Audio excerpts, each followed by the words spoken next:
The silk of the wedding dress, a scandalous white banner of my impending doom, was heavy and cold, plastered to my legs by the deluge. It was saturated with the dark, clinging mud of the O'Sullivan estate grounds.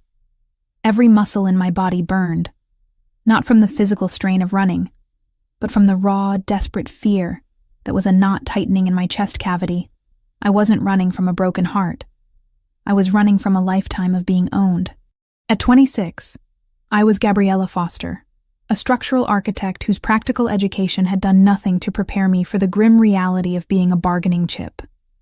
I was an orphan, raised by a rotation of indifferent state guardians, and finally left to the mercy of a distant, indebted relative who saw fit to auction me off to the highest bidder, which happened to be Declan O'Sullivan, a man whose ambition was only outmatched by his cruelty. There was no family to mourn my disappearance, or to use as collateral. A small, cold comfort that meant I alone bore the consequences of this desperate flight. The mansion lights, visible between the gaps in the tall, manicured hedges, were searchlights in the gloom, and I could hear the muffled, angry shouts of the security detail. They were closing in. I veered sharply, my momentum carrying me around the corner of the maintenance shed. And that was when I saw it. It was not a supplier's van or a florist's truck. It was a car. A massive obsidian black stretch limousine, idling with an almost predatory patience near the service gate, waiting like a silent, well-fed beast. The polished metal reflected the frantic slashes of lightning, gleaming dangerously. Hesitation was a luxury I could not afford. I needed a hole to disappear into, and this black void was the only one offered. My hand found the handle of the passenger door. It clicked open without protest, a quiet, inviting sound that seemed entirely too easy. I threw myself across the plush leather seats and onto the floor well, pulling the heavy door shut. The soft, authoritative thud was the sound of a temporary reprieve, cutting the roar of the downpour down to a gentle, insistent drumming overhead. I curled into the shadows, the white satin of my dress now merging with the blackness, utterly ruined. The air inside the car was thick with the scent of high-grade leather, aged wood, and a sharp, clean, expensive cologne that somehow cut through the dampness clinging to my skin. I focused on the scent, on the texture of the thick carpet against my bruised knees, trying to anchor myself in the present moment, rather than dissolving into the sheer terror of what awaited me if I was found. A minute passed. Maybe 2. Then, the realization hit me. The engine had engaged. We were moving. Relief, sharp and intoxicating, flooded my system. Someone was driving this beast. Someone was taking me away from the O'Sullivan property. I began to mentally plot my next move, planning to wait for the first stoplight or traffic jam, open the door and run again. But then, the distinct measured sound of metal on glass echoed through the silent space. I froze, breath suspended in my throat. The tinted glass partition, the one separating the passenger compartment from the driver, slowly, smoothly lowered. My heart didn't just pound. It stopped, a dead weight in my chest. I had been so focused on the empty front seat and the anonymity of the car, I hadn't considered the possibility of a passenger already being there. The sudden influx of light from the street lamps we were passing, combined with the faint glow from the car's interior controls, illuminated the figure seated on the forward-facing seat. He was massive, not bulky, but powerfully built. His tailored suit, dark charcoal, the fabric so smooth it barely creased, spoke volumes of wealth and lethal precision. He held a crystal glass in one hand, swirling the amber contents slowly, deliberately. The sight was unnervingly calm, a tableau of absolute control amidst my chaos. My eyes scanned his face, the strong jawline, the sculpted cheekbones. He was devastatingly attractive, the kind of beauty that felt dangerous, like staring directly at a lightning strike. His skin was pale and smooth, exactly as the constraints specified, and there were no scars to soften the sharp angles of his profile. His hair was meticulously styled, dark as a raven's wing. When he finally lifted his head, his eyes met mine. They were dark brown, deep-set, and utterly devoid of emotion, like pools of ancient silent water that had seen too much. He was Franco Rinaldi. I knew him from the whispered rumors among the architectural community. The man whose legitimate business fronts were as notorious as his shadowed criminal empire. The undisputed capo of the Rinaldi organization, and a sworn enemy of the O'Sullivan family. He didn't move. He didn't raise his voice. His gaze drifted down to the stained fabric of my wedding dress currently pooling on his expensive floor mat. "You stained my carpet," he stated, his voice a low, resonant baritone that carried the weight of authority. It wasn't a question or a threat. It was a simple, damning observation of an undeniable truth. Terror, cold and rational, replaced blind panic. I was no longer a runaway. I was trespasser in a moving, armored cage owned by a man far more dangerous than the one I had just fled. I pushed myself up slowly, bracing one hand against the leather seat, forcing myself to meet his unwavering gaze. Years of architectural school, of presentations to hostile city councils kicked in. I had to use logic, not hysterics. "I won't beg," I said, my voice surprisingly steady despite the rapid, frantic pulsing in my throat. "And I won't waste your time asking why you care. You don't. But I know things you need to know. Things that can be used against Declan O'Sullivan."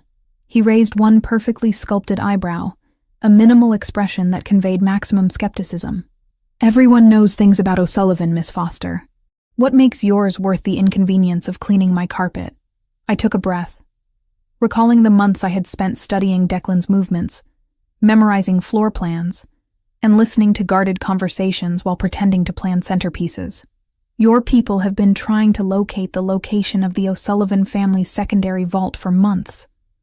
They've been searching the old warehouse district down by the river." Franco's eyes narrowed fractionally, the first sign of genuine interest. He set his glass down on a nearby console. "Continue." "You're looking in the wrong place," I stated with professional certainty. "Declan's pride is his architecture. He hates the obvious.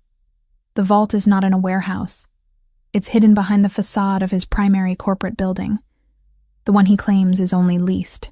It's built into a structural anomaly, a counterweighted section of the floor plan that requires an intimate knowledge of the original blueprints to find. It was designed to look like a redundant ventilation shaft in the structural schematics, a flaw I spotted weeks ago. I felt the blood drain from my face, knowing I had just sold my one and only asset.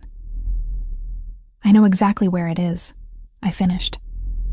"If you turn me over to Declan, you lose the only person who can walk you through the structural failure point and retrieve whatever is inside. If you keep me, you gain access to millions, and you keep me alive." The car continued to move, the headlights slicing through the rain-streaked darkness of the highway. Franco leaned back against the deep leather, his hand resting on his thigh, the sheer power radiating from him almost suffocating. He studied me, my mud-splattered dress, my desperate eyes, my calculated offer. He wasn't looking at a woman. He was assessing a highly specific piece of leverage. "An architect," Franco murmured, his voice laced with the faintest hint of something that might have been amusement. "You have courage, Miss Foster. Or perhaps only desperation." He didn't answer immediately. The silence stretched out, thick and heavy, punctuated only by the low hum of the engine pulling us further and further away from the life I was supposed to have and towards the life that had just found me. The question was not if he would kill me, but when, and whether I could prove my usefulness before that time came. He finally looked at the partition button. "Driver," he commanded, his eyes still locked on mine, challenging me to brake. "Change course. We're going home. And call security. I need the blueprint archives delivered immediately." Franco Rinaldi lifted his hand and snapped his fingers, the sound sharp and conclusive in the quiet cabin. "Let's see if your blueprints match mine, Miss Foster. You've earned yourself an hour of my time." I didn't relax. I only braced myself, knowing the moment the car stopped, the real test would begin. I had traded a sure death for an uncertain execution, but at least I had the chance to argue my own case. I had grabbed the hand of the only dangerous man who could save me from the first, and now I had to prove I was worth the danger he represented. The limousine moved. Fast, efficient, the powerful engine a muffled force beneath the floorboards. The car's motion was steady, isolating me completely from the chaotic city outside the bulletproof windows. Franco Rinaldi watched me, his dark eyes assessing, calculating. He offered no comforting words, no explanations. He simply existed, a dominant presence in the confined space, demanding control. I had used my one asset, the hidden vault location, and now the time for silence was over. The journey lasted nearly 40 minutes, taking us out of the industrial districts and into the exclusive Upper Manhattan area. We bypassed security gates and private roads until the vehicle finally halted in the subterranean garage of an imposing residential tower. The granite walls here were thick, the air cool and heavily filtered. The silence that followed the engine's stop was absolute. Franco opened his door. The simple action felt like the release of a massive spring. He didn't offer a hand, nor did he look back. "Up," he ordered, his voice echoing slightly against the concrete. I scrambled out, the ruined wedding gown a heavy, impractical weight around my legs.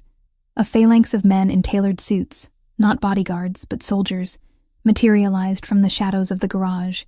Their eyes were cold, professional, and they regarded me with the same disinterest they might afford a piece of luggage. I was Franco Rinaldi's possession now, however temporary. We rode a private elevator straight to the penthouse. The ascent was fast, silent, dizzying. When the doors whispered open, I stepped onto polished marble floors that reflected the city lights spread out below. The apartment was vast, a study in modern minimalism and extreme luxury. Steel, glass, and dark wood dominated the architecture. This was not a home. It was a fortress suspended high above the world. He led me directly to a massive office that commanded a 270-degree view of the skyline. On the desk, illuminated by task lamps, lay the very items he had summoned. Stacks of rolled blueprints, detailed schematics, and digital tablets displaying complex CAD models. This confirmed my immediate value to him. He was a professional, and he saw me as one too, albeit a captive one. "Sit," he instructed, indicating a leather chair. He took the chair behind the desk, positioning himself between me and the floor-to-ceiling windows. "You mentioned a structural flaw in O'Sullivan's corporate building," Franco began, dispensing with pleasantries. "My teams have found no public evidence of a redundant ventilation shaft or a counterweighted floor." "You're lying, Miss Foster." "I am not," I countered immediately, the adrenaline sharpening my focus. "The flaw is not in the public records. Declan's architect was working off proprietary software owned by a firm that dissolved last year. The redundancy is a hidden feature, a space designed to balance the load-bearing requirements of the western wall. That space, accessible only through a utility conduit labeled sewage overflow on the municipal plans, is large enough for a secure vault. I saw the secondary sketches, not the final permit submissions. I pushed a tablet displaying the building's digital model towards him. "Give me 10 minutes and access to the full schematics your team retrieved, and I will pinpoint the exact coordinates." I didn't memorize it for a wedding present. Franco simply nodded to one of his men. "Give her the access codes. Now." While the man entered the security parameters into the tablet, I felt a fresh wave of professional urgency. I grabbed a stylus, ignoring the sticky mud on my hands. My mind snapped into work mode, analyzing the complex lines and load calculations. The relief of engaging my brain, of being judged by my competence rather than my body, was immense. This was the only currency I possessed. "Here," I announced, less than 6 minutes later. I circled a small, seemingly insignificant void in the western elevation schematics. The original plans show a 7-degree offset in the shear wall here. The final build has only 6 degrees. The missing degree is compensated by an interior, reinforced compartment accessible via the utility tunnel on the sublevel. Franco leaned forward, his dark eyes scrutinizing the marked section. He spoke into a sleek, dark phone. "Marco, confirm the deviation on the O'Sullivan corporate shell. Pay special attention to the sublevel utility tunnel entry point." He hung up, the silence returning. He did not compliment me. He did not praise my intelligence. He simply accepted the data as proof of concept. "Your information is highly specialized, Miss Foster. It is also dangerous," Franco said, leaning back. "Let's discuss our arrangement. Your initial proposal was leverage. Now that you have proved your competence, I am offering an employment contract." I looked out at the city, its millions of lights a glittering, deceptive carpet far below. What are the terms? I protect you absolutely from Declan O'Sullivan and his entire circle. You will reside here. You will be assigned full-time security detail. You will be provided with any resource you require. In exchange, you will be my personal structural engineer and architect for the Versiani Palace project. The Versiani Palace. I knew the project. A massive new casino and hotel complex on the Jersey coast, touted as a legitimate business venture. A venture I knew was the cornerstone of the Rinaldi family's efforts to legitimize their immense wealth. A venture that, if exposed, could bring down half the East Coast's criminal infrastructure. The Versiani Palace is massive, I observed, keeping my voice level. It is also structurally audacious. The blueprints, even the ones publicly filed, contain flaws that make the entire upper structure vulnerable to seismic instability. If that project fails, it won't just be construction delays. It will be a catastrophe. Why do you need me? Franco gave a subtle movement of his head, a gesture that acknowledged the truth in my analysis. You are correct. The original architect was competent, but predictable. I need a mind that thinks outside the standard safety parameters. Someone who sees not just how a building stands, but how it might be made to fall. I need a fortress disguised as a resort. You understand structures. You understand failure points. You, Miss Foster, are exactly what I have been looking for. The protection I offer is genuine, but the work is essential. He paused, letting the magnitude of the proposition settle. You will be paid a salary commensurate with a top-tier architect in the United States, deposited weekly. You will have a safe, a secure life, and the protection of the Rinaldi name.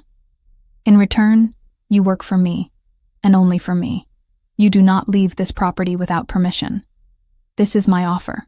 Take it or leave it. My mind raced. To leave was to walk back into the arms of Declan O'Sullivan, which meant a certain, slow, humiliating death. To stay meant exchanging one form of servitude for another, but this servitude came with protection, resources, and the chance to practice my actual profession. It was a golden cage, yes, but one where I could use my brain. The O'Sullivan family, I specified, looking at the city below. Declan specifically will not stop searching for me. Their resources are substantial, even compared to yours. I am aware of Declan's limitations, Franco stated, his voice a low rumble. Once you are under my protection, any attempt to touch you will be considered an act of war. An act of war against the Rinaldi family is fatal. I will ensure that fact is communicated clearly to him. You will be safe, Gabriella. The use of my first name was the first sign of personal engagement, a subtle shift in the dynamics of the room. It was a claim, a confirmation of the contract. I met his dark eyes, finding no malice, only intense focus. I was making a deal with a devil, but this devil was offering the security I desperately needed and a career I deserved. I accept your terms, Mr. Rinaldi, I stated, the exhaustion finally catching up to my voice. But you must understand, I am an architect. I solve problems. I will not be merely decorative. My loyalty will be to the safety of your structures, and by extension, to your organization's longevity, not blind obedience. A flicker of something, approval perhaps, crossed Franco's face before it vanished. Competence is the only loyalty I require, Gabriella. Welcome to the Rinaldi organization. He picked up the phone again. Marco, arrange for medical evaluation, new identification documents, and a complete wardrobe. Size 4. And get the architect a fresh set of Versiani Palace blueprints. She starts work immediately. I stood, steadying myself. The exchange was complete. I had traded the tyranny of my ex-fiancé for the controlled, dangerous order of a capo. I had a safe place to sleep, a job, and a ruthless man's protection. The fear was still present, but it was overlaid with a strange, fierce relief. I was finally secure, even if that security was built on a foundation of crime and danger. My new life had begun. Weeks bled into a relentless, high-pressure routine. My life, once dictated by the anxiety of bills and the fear of Declan O'Sullivan, was now governed by the stringent, calculated order of Franco Rinaldi's world. I was living inside the penthouse, confined, yet safer than I had ever been. The security around the property was staggering. It wasn't just a home. It was a vertical fortress. My days were spent immersed in the blueprints for the Versiani Palace project, a complex, sprawling resort that was less a hotel and more a statement of permanent power. My new uniform was not silk or satin, but tailored professional work attire, neutral colors, practical fabrics, and always impeccably clean. Franco had been true to his word. I had access to every resource I required. The constant flow of documents, digital models, and secure communication lines kept me busy, preventing the introspection that often leads to panic. My value was professional, and I clung to that. The dynamic between Franco and me had solidified into a strange form of codependency, built on mutual respect for competence rather than emotional vulnerability. He was rarely present during the day, managing his legitimate and illegitimate interests from various locations, but his presence in the office, marked by the lingering scent of his expensive cologne and the perfectly neat stacks of documents, was always felt. When Franco was present, usually after midnight, the silence of the office became charged. We would often work side by side, me hunched over the massive drafting table, him reviewing contracts at his desk. I wasn't required to speak unless spoken to, but I often found myself initiating conversations about structural stress, load calculations, or material science. He listened, not with impatience, but with genuine engagement, treating my technical input as crucial, never dismissive. One evening, 3 weeks into my tenure, I was analyzing the complex web of ventilation and utility tunnels planned for the resort's subterranean parking levels. The complexity was excessive, even for a building of that size. I was reviewing the digital schematics of the penthouse itself, double-checking the integration of a new seismic dampening system Franco had ordered. I didn't just accept the files. I cross-referenced them with the building's original utility plans, a habit born from years of dealing with sloppy city engineers. That was when I noticed the anomaly. It wasn't a major structural issue, but a subtle discrepancy in the vertical shaft layout. In the old plans, the main HVAC vertical utility shaft ran cleanly from the sublevels to the roof access. In the revised, heavily encrypted blueprints Franco had given me, there was a minute 2-degree jog in the path of the shaft between the 50th and 51st floors, exactly where the penthouse was located. I spent an hour tracing the minor deviation, initially dismissing it as an error in the digital rendering. But the physical dimensions listed for the shaft changed slightly, creating a space of about 2 cubic meters that was not accounted for in any inventory or accessible floor plan. My mind, trained in structural vulnerabilities, immediately processed the implications. A space that exists outside the official grid is a perfect place to hide something. Or, more dangerously, to place something to listen. I pushed away from the drafting table, the sound of the chair scraping against the floor, loud enough to make the security guard posted outside the office door shift position. Franco was on a conference call at his desk, speaking in rapid, low Italian, his concentration absolute. I knew I couldn't speak. The anomaly might be a dead zone, a simple error, or it could be an active listening device planted by the very enemy he was protecting me from. If the latter, it meant the traitor Franco was hunting was closer than anyone suspected. I grabbed a simple, heavy yellow sticky note from his desk dispenser. I used a thick black marker and wrote only 3 sharp words. We are being listened. I walked slowly across the vast expanse of the office floor, ensuring my gait appeared casual, as if I were only stretching my legs. The movement drew Franco's attention. His eyes followed me, a silent question passing between us. I stood by his desk, waiting for him to finish the call, my hands resting lightly on the edge of the polished mahogany. He finally hung up the phone. His expression was tight, focused on whatever complex logistical problem the call had presented. Is there an issue with the Versiani roof trusses? He asked, his voice low and firm. I didn't answer with words. I waited until he looked up at me. Then I placed the yellow note directly in the center of his blotter, ensuring only he could read the bold, stark handwriting. Franco's composure was legendary. He read the note. His entire body remained still, yet the air pressure in the room seemed to drop. His dark eyes flickered, not in panic, but in fierce, cold comprehension. He didn't acknowledge the note with a verbal command. He simply slid it under a thick folder. He stood, uncoiling his large frame with fluid, predatory grace. He didn't move toward the door or reach for a weapon. He moved toward me. "That's a very striking color on you, Gabriella," he said, his voice instantly shifting its tone to one of casual, intimate courtship. It was a complete facade, a performance designed for any eavesdropper. "You should wear it more often. Come here." He reached out, not to touch my hand, but to pull me against his chest with the force and inevitability of a structural collapse. My back hit the firmness of his suit jacket. His arm locked around my waist, holding me pressed against the formidable, unyielding strength of his body. The scent of his cologne, sharp and specific, filled my senses. "Where?" Franco murmured, his lips brushing the delicate skin just behind my ear. The low vibration of his voice was a physical sensation, an intimate invasion of my space that was entirely calculated. I resisted the urge to flinch. I had to play the part. I forced my breathing to remain even, focusing on the details of his expensive jacket, the scent of fresh linen mixed with the metallic tang of danger. I used the absolute minimum movement required to speak, the 2-degree offset. I whispered, so quietly the words were barely audible even to him. "Utility shaft. Penthouse level. It's a box, not ventilation." Franco's grip tightened almost painfully on my waist, a silent acknowledgement of the severity of the situation. He rested his chin on the top of my head, creating the illusion of a moment of tender, possessive connection. "Do you know the source?"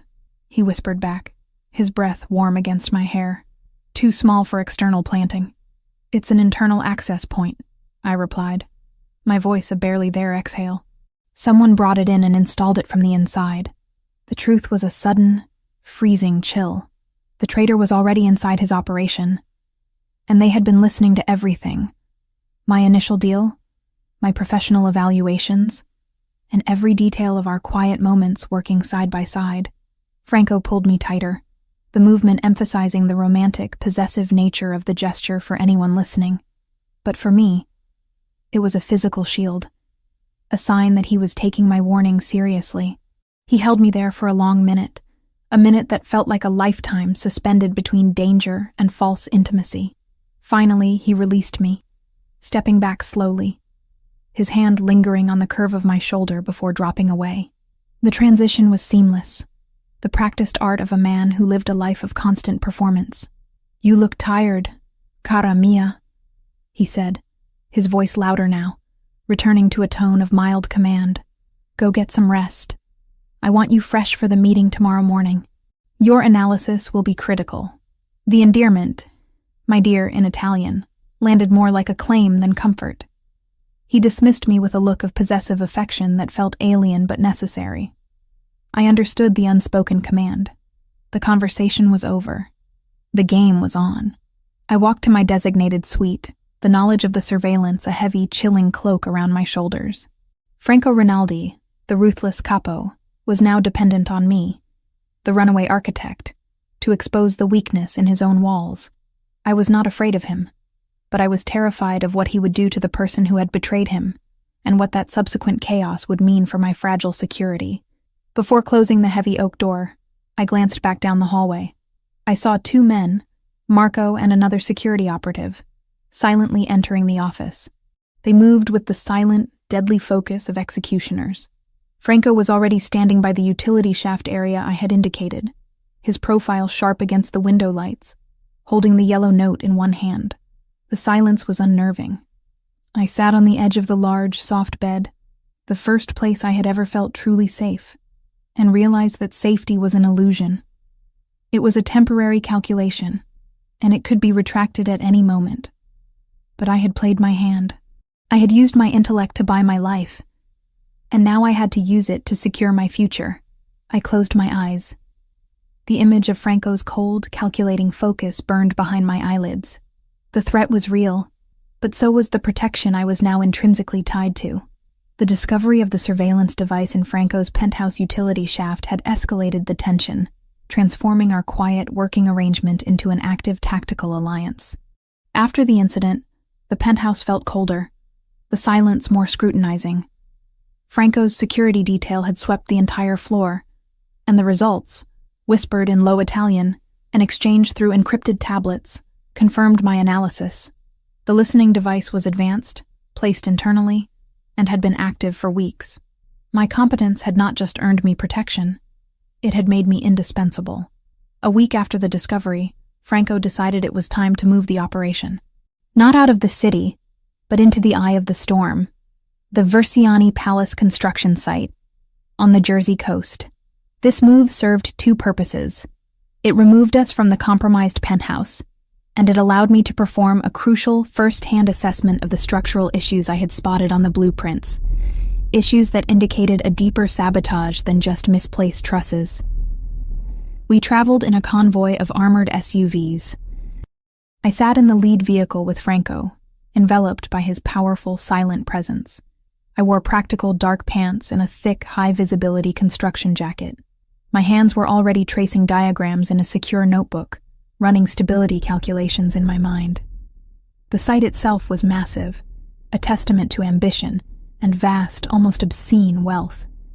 Cranes clawed at the sky, concrete trucks churned constantly, and hundreds of workers moved with coordinated chaos. It was a buzzing, dangerous environment. Franco's team had already established a temporary command center in a reinforced trailer near the core structure. "We begin at the support core," Franco instructed, his voice amplified by the construction noise. "The public plans show a standard shear wall arrangement. Your schematics show the core is offset by 0.4 degrees. I want to know why, and if it's intentional sabotage." We donned hard hats. Mine was white, marking me as engineering staff. Franco's was black, marking him as the unquestioned authority. The air was thick with the scent of wet concrete, cut steel, and damp salt from the nearby ocean. We started at the sub-levels, walking through the skeletal framework of what would eventually be ballrooms and casinos. I ran my hands over the raw concrete, feeling for vibrations, checking the alignment of the massive steel columns. My mind was analyzing stress loads, material quality, and foundational integrity. The workers, most of whom had probably never seen their boss on site, moved out of Franco's way instantly. They glanced at me with confusion, a slender woman in a white hat walking stride for stride with the capo. As we ascended to the middle section of the tower, focusing on the main load-bearing transfer deck, I became increasingly uncomfortable. The structural integrity calculations for this specific area were running badly in my head. My technical intuition was screaming. "The wind load compensation struts on the south flank," I said, stopping abruptly near a temporary hoist platform. "They are undersized. Based on the geological survey and the projected height, the specified tensile strength is insufficient. A Category 3 hurricane could shear them clean off." "The original architect signed off," Franco stated, his voice low, his dark eyes sweeping the section, not for flaws, but for signs of human oversight. "The original architect was either corrupt or incompetent," I countered, pulling out a measuring device and quickly taking a reading. "These specifications are exactly what Declan O'Sullivan would use to create plausible deniability while leaving a catastrophic weak point. It's an engineered failure, Franco, not an accident." He trusted my technical read instantly. He didn't ask why me or question my judgment. He simply activated the radio clipped to his shoulder. "Marco, halt all work on transfer deck 12. Secure the south shear wall supports immediately. No one moves until Gabriella gives the all clear." We spent the next 2 hours in that volatile, unfinished section of the tower. I directed his construction foreman, pointing out the flawed bolts, the compromised welds, the deliberate mistakes that would have caused the central deck to pancake during the resort's first major coastal storm. The workers obeyed me, not because I was Franco's woman, but because I spoke the cold, hard language of physics and engineering. We had just confirmed the last major flaw on that deck, turning to leave the temporary hoist platform, when it happened. A sharp, metallic crack echoed from above, impossibly loud in the echoing cavity of the building core. It was the sound of stressed steel failing instantly. My training overrode my fear. My eyes shot up, assessing the angle of the sound. "The overhead lift!"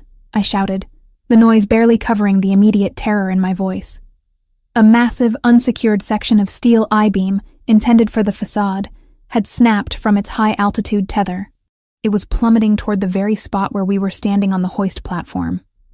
There was no time for elaborate thought, no room for analysis. Instinct, pure and raw, took over. I saw the trajectory, I saw the angle, and I saw the 3 seconds we had left. The structural danger was undeniable.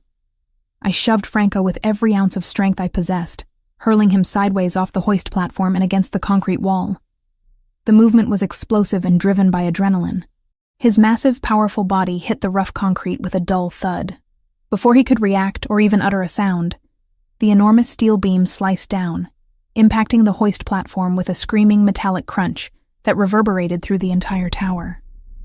The platform buckled and broke, sending debris, tools, and metal shards spraying outward. We were covered instantly in a cloud of thick, choking concrete dust and dirt. The noise was deafening, the air thick and unbreathable. My body was slammed against the wall beside him by the concussive force of the impact. I collapsed onto the gritty, damp floor, coughing violently, the taste of dust and copper heavy in my mouth. My head swam, but the immediate, primal relief that the massive beam had missed us kept my consciousness tethered. A second of silence followed, broken only by my ragged breathing and the panicked shouts of workers scrambling high above. Then, Franco moved. He didn't check the debris or look for his men. He moved immediately to me. His arms clamped around my waist, his hands moving with brutal efficiency, checking my limbs, my head, my spine.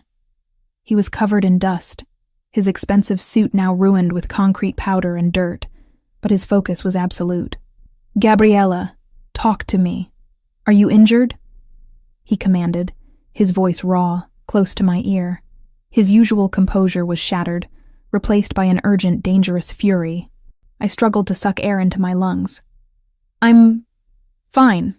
Just dust. That wasn't an accident, Franco. The tether was scored, intentional." He ignored my analysis. His fingers lifted my chin, forcing my eyes to meet his.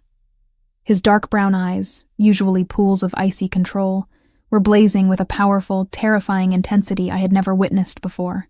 The raw emotion in that gaze was a shock, a profound violation of the cool, transactional nature of our relationship. "You saved my life," he stated, the words clipped and flat. Not a question, but a realization that clearly shook the fundamental core of his being. He had never allowed anyone to get close enough to risk themselves for him. And I, the hostage architect, had just thrown myself in the path of a collapsing steel beam for him. The technical risk assessment was irrelevant now. He didn't give me time to process the weight of that statement. His hand, strong and covered in concrete grit, cupped the back of my neck. He pulled me forward, closing the minuscule distance between us. The kiss was sudden, explosive, and absolute. It was nothing like the tender moments described in romance novels. It was primal, born from adrenaline, trauma, and the metallic scent of near death. His mouth was hard, demanding, tasting of dust and raw power. He didn't ask permission. He claimed it, pushing the raw electric energy of the moment into me. I responded instantly, an equally primal need answering his demand. My hands grabbed the front of his dust-coated suit jacket, clinging to the only anchor in the sudden, shocking chaos of the ruined construction deck. The kiss was not sweet. It was a desperate, fierce confirmation of life, of survival, of a bond forged in the crucible of absolute danger. He finally pulled back, resting his forehead against mine, his breath ragged against my lips. We were both coated in dust, shaking from the adrenaline and the violence of the moment. "You are mine, Gabriella," he growled, the possessiveness fierce and undeniable, a deep, rumbling claim that resonated through my bones. "You saved me. I will burn this city down before I let anything else touch you." The transactional nature of our agreement, protection for architecture, was gone. In the space of 3 terrifying seconds, it had been replaced by a fierce, undeniable bond forged in concrete dust and shared peril. Franco Rinaldi, the man who trusted no one, was staring at the woman who had just risked everything for him. His eyes were dark, filled with a dangerous, protective heat that terrified and thrilled me simultaneously. He pushed me gently behind his massive frame, instantly reverting to the role of protector. "Marco," he yelled into the radio. "Seal the entire floor. Check every tether and cable. Find the crew responsible for the lift, and get a medic here. Now." He turned back to me, the fury in his eyes now cold and directed outward. "We're done here. They have seen you, and they have seen that you are essential. You are coming with me. We have a traitor to find, and a debt to settle." I looked around the destruction. The massive steel beam, the shattered platform, the cloud of lingering dust. The evidence was clear. Someone had planned to kill Franco Rinaldi on this deck, and now, thanks to my structural eye, not only had I exposed the flaws in his building, but I had exposed the flaws in his organization. I had bought my life with my brain, and now I had paid for it with my body. The bond was sealed. I was ready to face the storm that was coming. The adrenaline from the construction site collapse, and the subsequent explosive kiss, had not faded. It had been neatly channeled, transformed by Franco Rinaldi into cold, strategic focus. After the attack, we didn't return to the compromised penthouse. We retreated to a secure, remote bunker known only as the Cellar, a luxurious subterranean vault designed for long-term survival, where I continued my structural analysis under layers of security. The Versiani Palace attack proved two things. Declan O'Sullivan was leveraging internal Rinaldi operatives, and his objective was Franco's death, not merely my retrieval. "They want to dismantle me physically and financially," Franco stated 2 days later, standing over a holographic display of the city's power grid. "And they intend to make a statement. We need to draw them out. We need to make them think they have pushed me into a fatal mistake." The new plan was simple, audacious, and terrifying. Use me as bait. At a major public event. Simple didn't mean careless.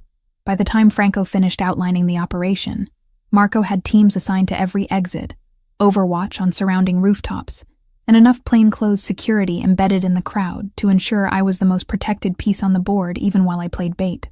"Tonight is the Russo Bellini charity auction," Franco informed me, his eyes dark with calculation.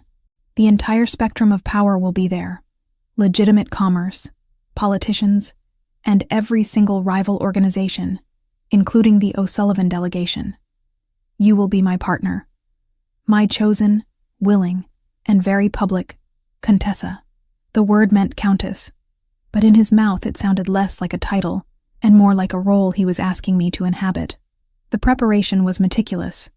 His personal stylist, a sharp Italian man named Silvio, arrived with a curated selection of gowns.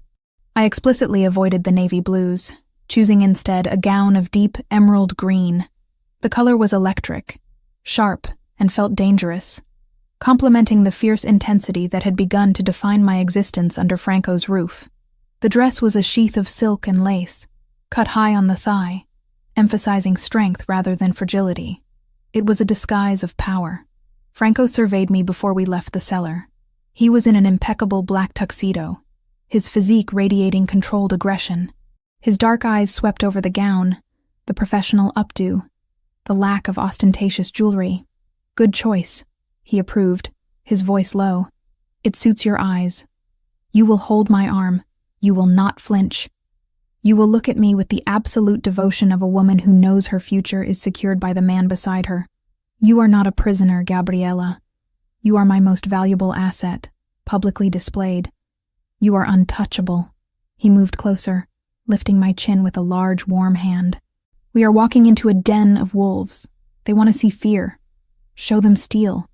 Let Declan see that the little architect he abandoned has chosen the biggest monster in the room." I nodded, the fear present but muffled by the professional need to execute the plan. "My loyalty is to the structure, Franco. I will execute the mission." "Exactly," he murmured, before pressing a quick, proprietary kiss to my temple. "Tonight, the mission is psychological warfare." The drive from the cellar to the venue, a palatial, historic hall in Midtown, was tense. The convoy of 3 black armored vehicles moved like a silent fist through the evening traffic. When we arrived, the entrance was a blinding cascade of flash photography. The air was buzzing with the electric energy of high society mingling with high danger. As we walked the red carpet, Franco's hand settled heavily and possessively on the small of my back, a constant, firm anchor. The simple gesture spoke volumes. It claimed me. I forced my expression into one of serene, cool confidence, ignoring the whispers and the cameras flashing like rapid-fire artillery. I leaned into his strength, playing the role of the devoted, secure partner. The ballroom was a glittering, chaotic masterpiece of crystal and money. Power brokers, rival capos, senators, and movie producers filled the space.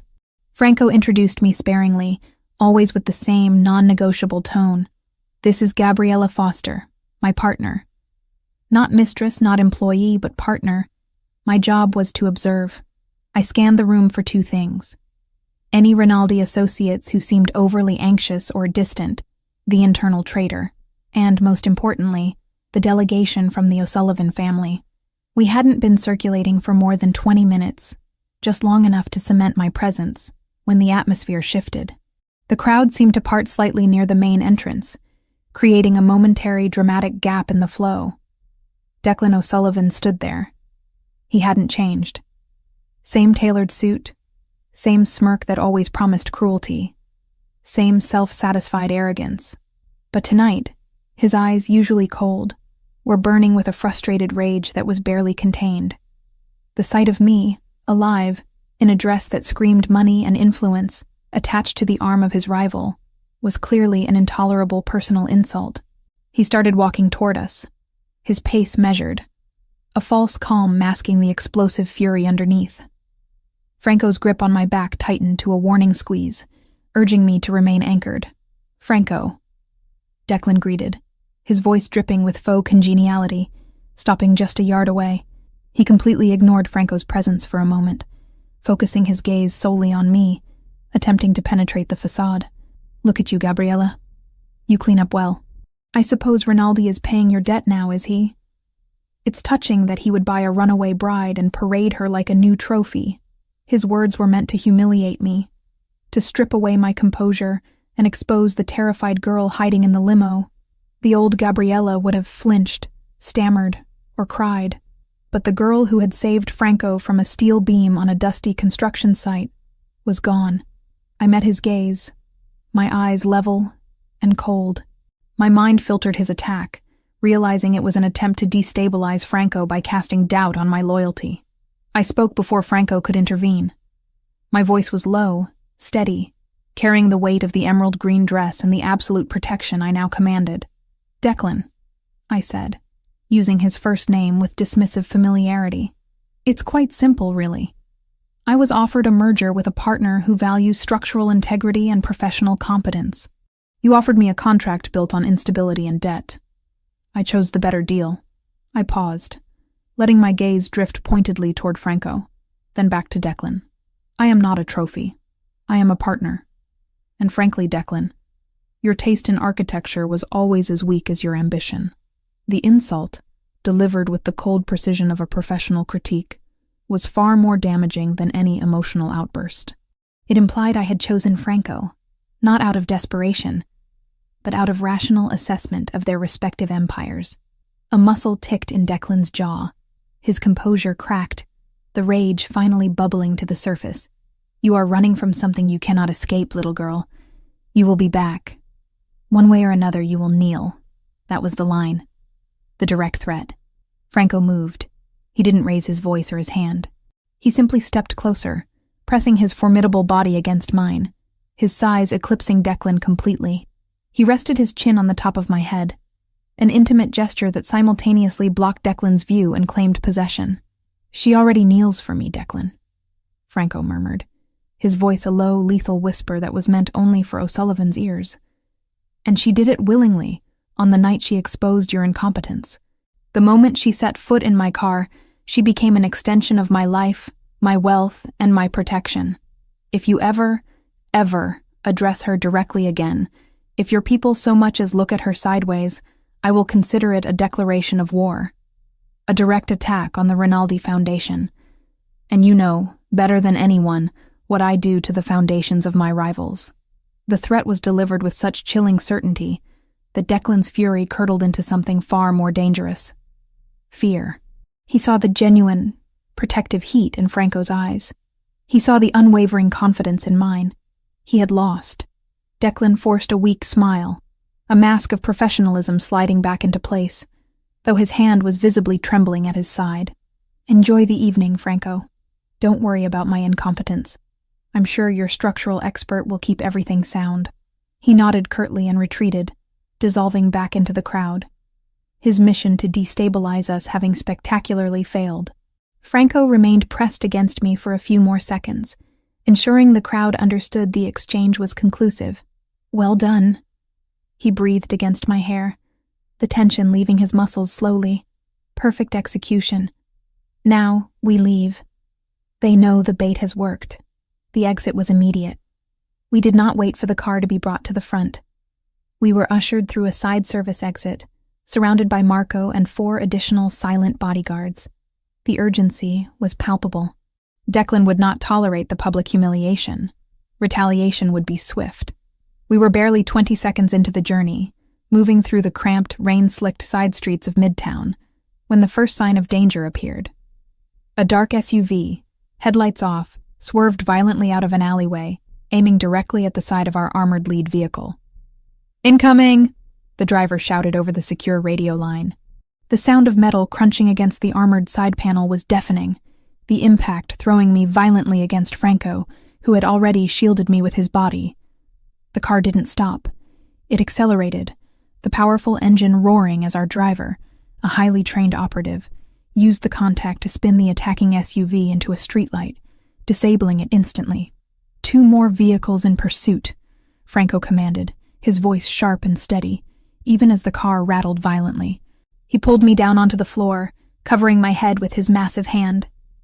The next few minutes were a blur of screeching tires, violent maneuvers, and the muffled, distinct thunk of bullets hitting the bulletproof plating of the car. It was terrifying, raw, and exhilarating all at once. I felt Franco's body pressed tightly against mine, his weight a comforting, absolute assurance of protection. He didn't speak. He simply held me, his arm a steel band across my back, his presence a shield against the mayhem outside. The difference between this terror and the terror of running from Declan was stark. Here, I was in the safest place possible, protected by the very storm I was running toward. Finally, after what felt like an eternity, the car straightened out, accelerating into the relative safety of a tunnel entrance. The sounds of pursuit faded, replaced by the deep, consistent hum of the powerful engine. Franco slowly lifted his head, then pulled me up to sit beside him. The emerald green dress was wrinkled, my hair slightly disheveled, but we were otherwise unharmed. He didn't comment on the near-death experience. He simply looked at my face, checking for injuries, his thumb gently wiping a smudge of makeup from my cheek. "They are desperate," he stated, his voice low and cold with renewed fury. "Their next move will be chaotic. We are going back to the cellar. The game is over. Now, we finish it." The psychological warfare was complete. Declan had been publicly crushed, and his immediate, violent retaliation had been deflected. The last piece of the puzzle, the location and timing of the final confrontation, was all that remained. I leaned my head against Franco's shoulder, utterly exhausted but alive, knowing the battle had been won. But the war was only just beginning. The silence in the cellar. Franco's subterranean bunker was more oppressive than the noise of the city. We had arrived just after the high-speed chase, the adrenaline still thrumming beneath my skin. The emerald green dress, now ripped and stained from the impact of the car chase, was discarded, and I was dressed in a soft, oversized cashmere sweater that belonged to Franco. The environment here was stark, metallic, and absolutely secure, a fortress built against the worst-case scenario. Franco had suffered a graze wound on his shoulder from a stray bullet during the final moments of the pursuit. It was a minor injury, but it had shaken my calculated composure.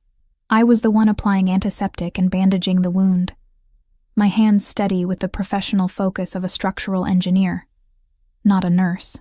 The intimacy of the task, however, was inescapable. I was touching the man who controlled my life, the man who had just risked his own life to shield mine.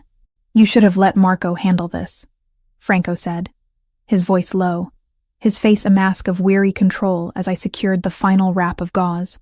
"Marco isn't an architect," I replied, my eyes meeting his. I am responsible for the structural integrity of your operation, and that includes the immediate repair of damage sustained in the field. Besides, your security team is busy cleaning up the disaster zone we left in Midtown. I finished the bandage and looked at him. The trauma of the near-fatal car chase and the discovery of the deep internal betrayal had finally cracked his legendary composure. The man who never showed weakness was visibly strained, his dark eyes shadowed with exhaustion and cold, dangerous fury. "Declan O'Sullivan is finished," Franco stated, ignoring his injury. He was staring at the wall, but his mind was running tactical scenarios. He tried to kill me publicly, using multiple vehicles. He has burned his bridges with every faction, but he still has something to gain. He has one last play. I knew the logic. Declan wouldn't retreat. He would go for a catastrophic final act. The target would be the Versiani Palace, the visible keystone of Franco's legitimate empire. He wants a final meeting, I deduced, moving to the secure communication station where his encrypted terminals were running analysis. A place where the power imbalance is reversed. A place where his chance of escape is 0, but his chance of doing maximum damage is highest. He's looking for leverage. Franco nodded slowly, confirming my analysis. He called an hour ago. He wants to meet tomorrow night. A neutral site. The old Fanim Portside warehouse district, near the abandoned Pier 7. My mind immediately flagged the location. The Portside warehouse district. I had studied that area extensively 3 years ago during a consulting gig for the city's redevelopment committee. My job then had been to assess the safety and environmental stability of the derelict zone. Franco stood, his movements stiff from the impact of the crash. I will go with Marco and 4 men. He will bring just enough security to look legitimate. I am going to end this war. No, I said, turning from the terminal, my voice clear and firm. Franco's eyes snapped to mine, filled with incredulous warning. This is not up for discussion, Gabriella. You are staying here. The cellar is impenetrable. Your job is to stay alive and continue your work. I will not risk you. You don't understand the structure of Pier 7, Franco, I insisted, moving toward him, not in protest, but with urgent professional logic. I worked on the assessment. That warehouse district is built on reclaimed marshland, with highly unstable foundations. But that's not the critical issue. I pulled up the old geological survey on the screen. The display showed the foundational layers of the warehouse site. Look at the sublevels, I explained, tapping the screen to highlight the area. During the 1950s, that entire section was used for chemical and gas storage. The city's initial renovation plans were scrapped because they discovered deep, unmapped tunnels of residual methane and sulfur dioxide gas trapped in the porous soil beneath the concrete slab. The concentration is high enough that any significant vibration, a grenade, a sustained automatic weapon fire, would compromise the structural foundation, causing a collapse and, more dangerously, igniting the residual gas. It will not be an ambush, Franco. It will be a suicide bombing disguised as a parley. Declan knows the location's history, I guarantee it. Franco stared at the screen, the data laid out in the precise, objective language of science and engineering. His rage cooled, replaced by the grim calculation of a man whose enemy has just introduced a variable he hadn't foreseen. He looked at me, realizing I had just saved his life a 3rd time. Not with muscle, but with superior knowledge. He wants to take the entire Rinaldi command structure with him, Franco murmured, his voice dangerously soft. He doesn't care if he survives. He cares about the final spectacle. You cannot go, Franco. Not with a crew, I insisted. Even the friction of a car braking too hard in the parking lot could set off a chain reaction if the slab is thin enough. If you go, you die. And I lose my protection, and the contract is void. Franco ran a hand over his face, a gesture of exhaustion. I must go. The omission of the meeting is a greater sign of weakness than risking a trap. He will sense the fear. He knows I have to show face. He looked at me, his eyes dark. The intense connection we shared now focused on a single shared objective: survival. I will go, but I will go alone, minimizing the risk of a full-scale firefight. Marco will be parked 2 blocks away. You, he commanded, his voice turning absolute. We'll stay here. The security protocols are double-layered. If anything happens to me, you will be extracted immediately to the European contacts. You are the structural memory of the Versiani Palace. You must survive." He stood, gathering his tailored coat and the concealed weapons he always carried. He moved towards the heavy vault door of the bunker. "I have to go, Gabriella. I have to finish this."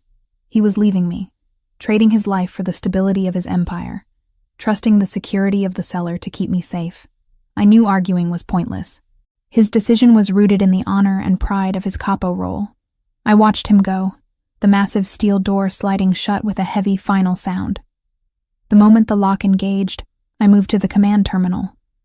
My logical mind, the part that had spotted the 2-degree offset in the plans and the failure point on the construction deck, was now processing a single cold fact. If Franco dies, Declan O'Sullivan wins, and I am dead anyway. The cellar was impenetrable, but it was also a prison. If Franco was eliminated, the Rinaldi organization would dissolve into a power vacuum, and the surviving O'Sullivan faction would eventually find me. I worked quickly, pulling up the schematics of the cellar itself.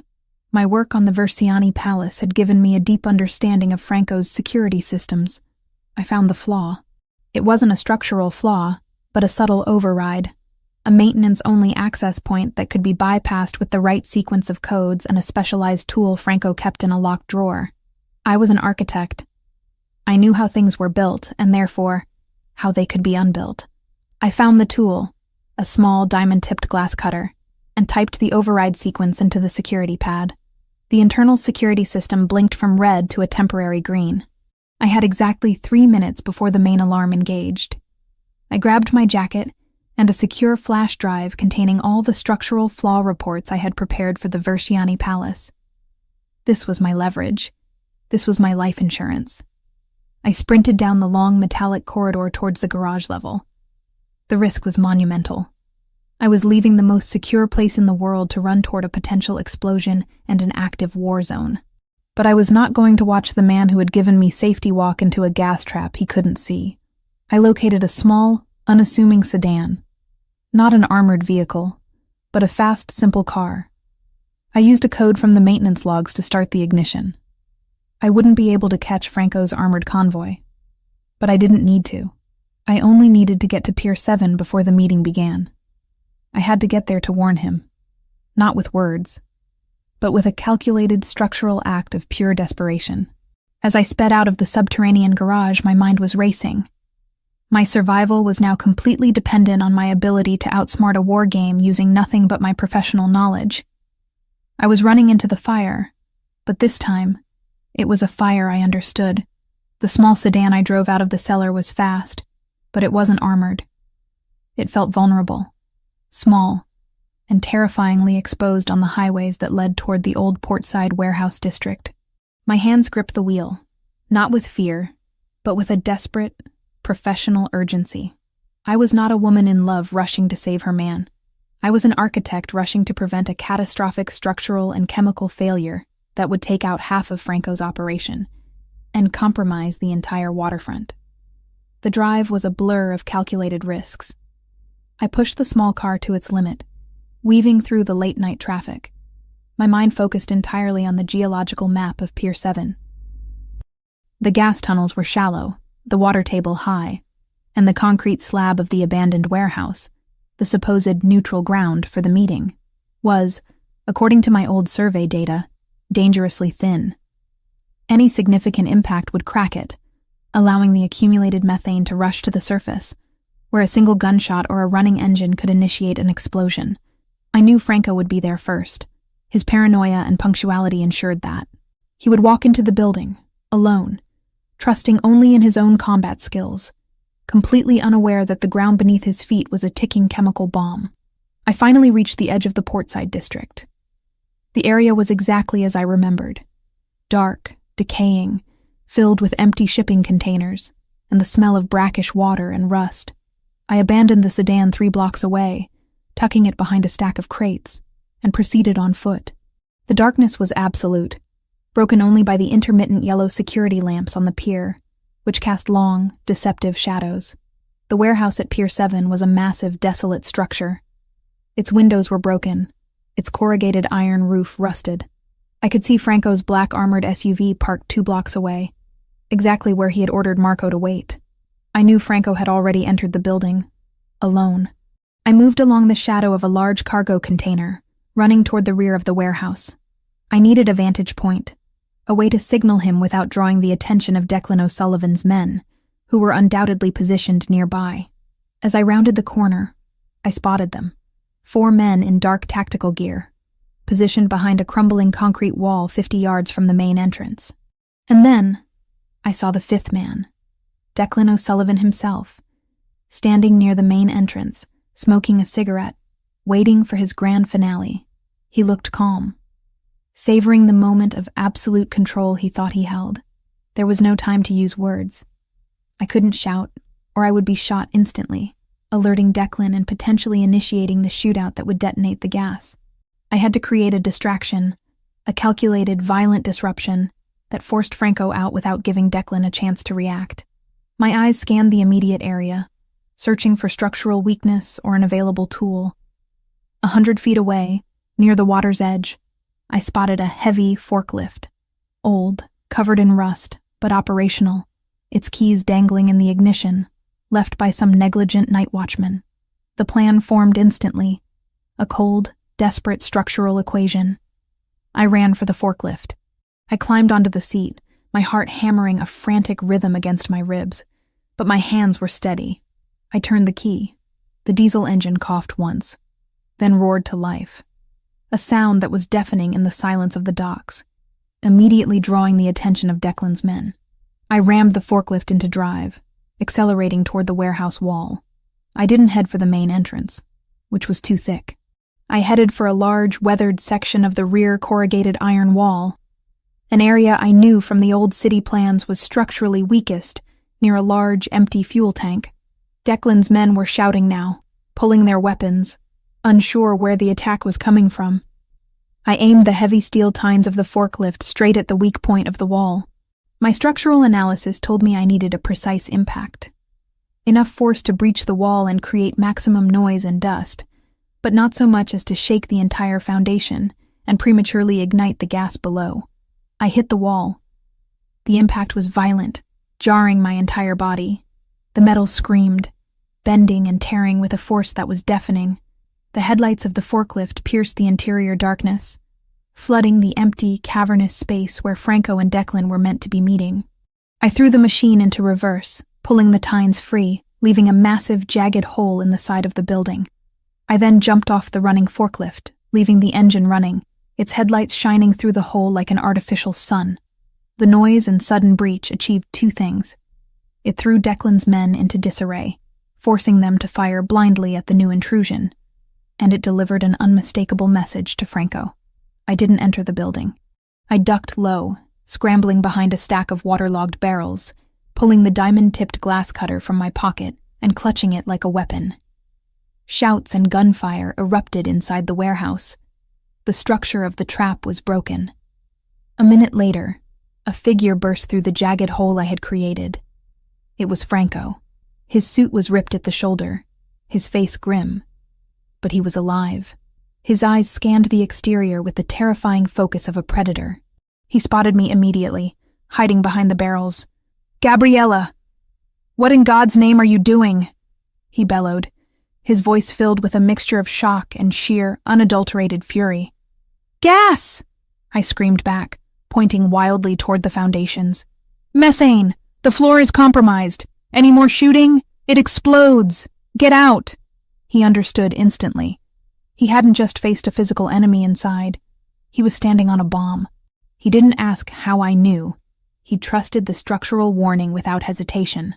Before Franco could move, Declan O'Sullivan, his face contorted with rage at the failure of his elaborate trap, stumbled out of the main entrance, a heavy pistol in his hand. He saw Franco.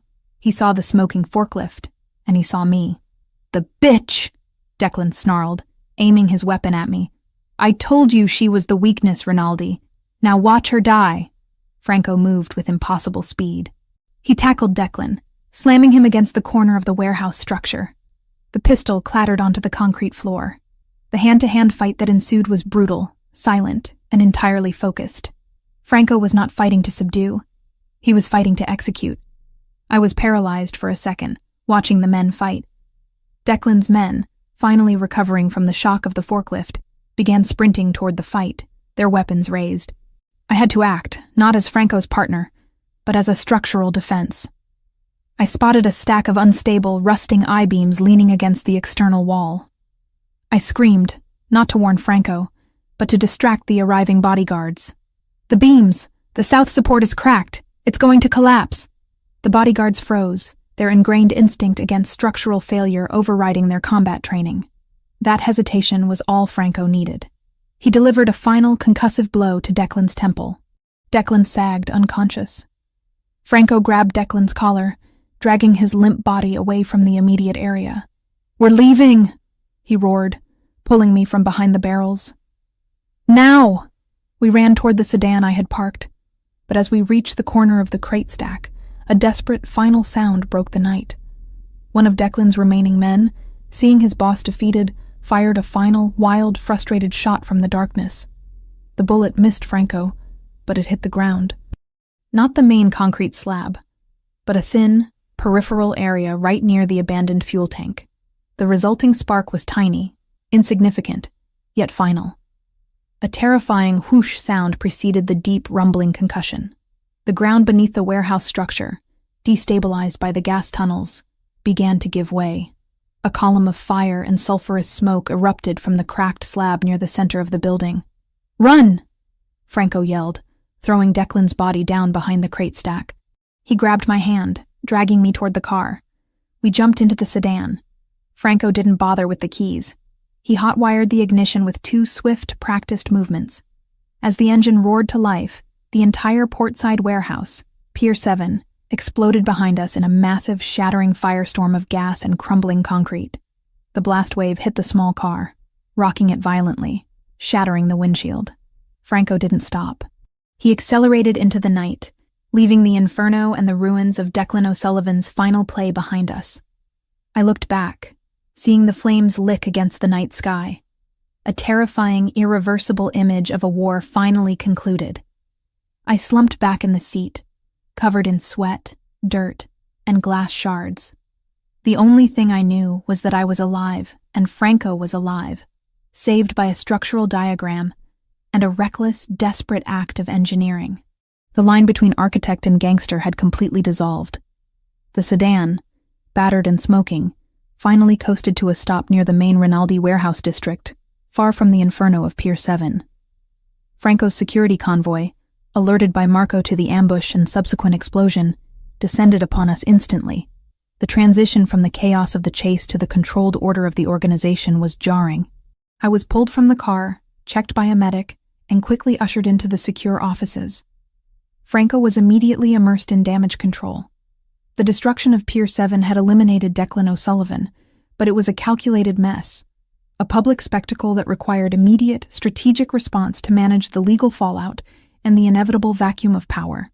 He was conferring in low, rapid Italian with his captains, his voice sharp and absolute, directing cleanup, liaisons with corrupt city officials, and preemptive strikes against any O'Sullivan remnants seeking to claim territory.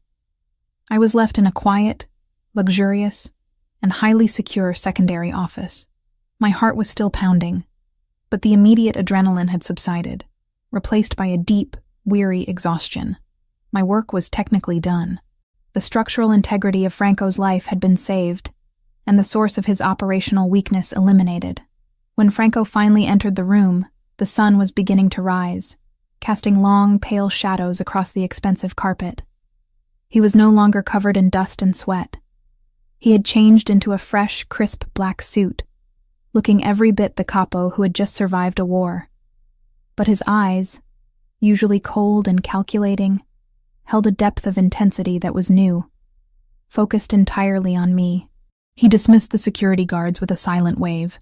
They found Declan's body in the rubble. He was crushed instantly when the foundation buckled. "It's over." I nodded, absorbing the finality of the statement. The man who had forced me into servitude, who had chased me across the city, was now just a pile of rubble and ash. The debt was paid. My protection was absolute. "I should have left you in the cellar," Franco said, his voice flat, walking toward me. "You disobeyed a direct, non-negotiable order. You risked everything." I met his gaze, refusing to apologize for my pragmatic decision. "You were walking into a chemical trap, Franco. Your security protocols are designed for bullets, not methane. You would be dead. My loyalty is to the structure's survival. If you are the core support, I must ensure the core does not fail." He stopped directly in front of me. He didn't argue the logic because the logic was flawless. He reached out and cupped my cheek, his thumb gently tracing the line of my jaw. The touch was possessive, final, and deeply personal, devoid of the professional distance we usually maintained. "You risked your life for me, Gabriela," he murmured, his dark eyes searching mine. "Not for a contract, but for my survival. That is not a debt. That is something else." He didn't need to define it. The shift had occurred days ago, on the dusty construction deck when I shoved him from the path of the falling I-beam. It was solidified during the chaos of the car chase, and cemented when I drove a forklift through a warehouse wall to save him from an explosion. Our relationship had moved beyond the transactional. "The contract is nullified," Franco stated, his voice a low, absolute decree. "Your life is no longer conditional on your work. It is conditional on us." He stepped back and swept his hand toward the window overlooking the city. "The Versiani Palace is going forward. The foundation is stable thanks to you. The design is perfect. But I do not want an employee. I want a partner, a co-founder.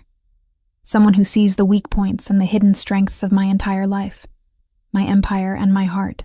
"You are asking me to be more than an architect, Franco," I observed, realizing the full weight of his proposal. "You are asking me to be part of the structure of a criminal enterprise." "I am asking you to be the structure," he corrected, his expression intense. "The Versiani Palace is not the end. It is the beginning. It is the visible foundation of my legitimate future. But the real fortress is here." He tapped his own chest. "And here." He gestured to my head. "We will build it together, as equals." He took my hand, his grip firm and warm, a stark contrast to the cold, early morning light. "I need my wife to be the architect of my life, Gabriela. Will you take the title, the risk, and the power that comes with it?"